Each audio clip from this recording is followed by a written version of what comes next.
So I've got a question for the end times and book of Revelation folks out there. This video is not to debate you. This video is not to disparage you. I just have a serious hypothetical, and I want you to think about it.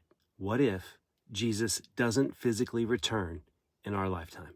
This is not an attack, I promise. I know about the signs, the interpretations of the book of Revelation and Daniel, eclipses, earthquakes, wars, and rumors of wars. But what if Jesus doesn't return in our lifetime? What are you doing to make this world a better place for yourself in old age, for your children, for your grandchildren? Because regardless of our beliefs about the end times or the book of Revelation, we've been given a responsibility to foster a world that reflects the principles of love, peace, and justice that Jesus commanded.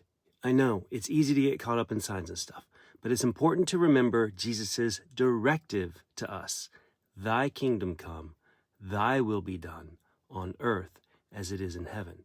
That's not just a call to passive waiting. It's an active invitation to be stewards of the earth, to care for our communities, and to build legacies that last beyond our lifetime. If you're not engaging in bettering our world because you're fixated on the signs of the times, remember, the Bible also calls us to love our neighbors, to seek justice, and to act mercifully. Those are not conditional commands. They don't pause because we think the end is near. They're constant. Jesus and the apostles spoke much more on those things than they did about potential future events. And I get it. There's nothing wrong with being prepared. The pandemic showed us this. Our society is at a crossroads and bad things do happen. But challenge yourself. If Jesus were to return tomorrow, would he find us watching the skies, or would he find us doing his work, caring for his creation and his people that God so loved that he sent his only begotten Son?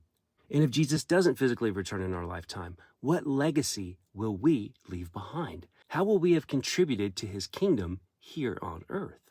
If you knew he wasn't coming back in this life, how would you prepare for a future?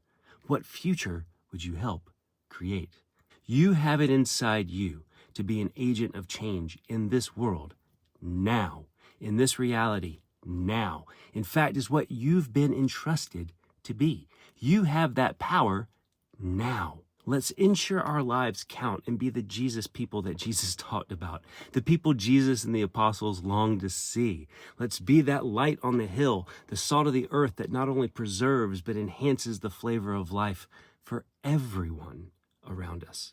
Let's embody the love, grace, and mercy that Christ showed during his time on earth, demonstrating what it truly means to follow him. Remember, the Christian way was never about just waiting around. It's about forward movement, walking in faith, in love, and in the footsteps of Jesus. It's about building his kingdom here and now, creating a legacy of faith and action that echoes through generations and into eternity. So when you look towards the sky or the signs, also look around you. See the needs of your communities, the cries of the oppressed, the loneliness of the elderly, the innocence of children needing guidance, and the planet crying out for care. These are the arenas where our faith must be active, where our beliefs are put into action. And finally, ask yourself this. If Jesus were to ask me today, what have you done with what I've given you? What would your answer be? This isn't about fear of not doing enough before the end. It's about love, loving enough to make a difference now. It's about stewardship, taking care of the planet God has entrusted to us. It's about discipleship, following Jesus in every aspect of life. Let's make sure that when we face him, whether that's today, tomorrow, or decades, or hundreds of years from now, we can confidently say, we did everything we could to honor you, to spread your love, and to bring your kingdom on earth as it is in heaven. God bless, and let's keep pushing forward, making every day count.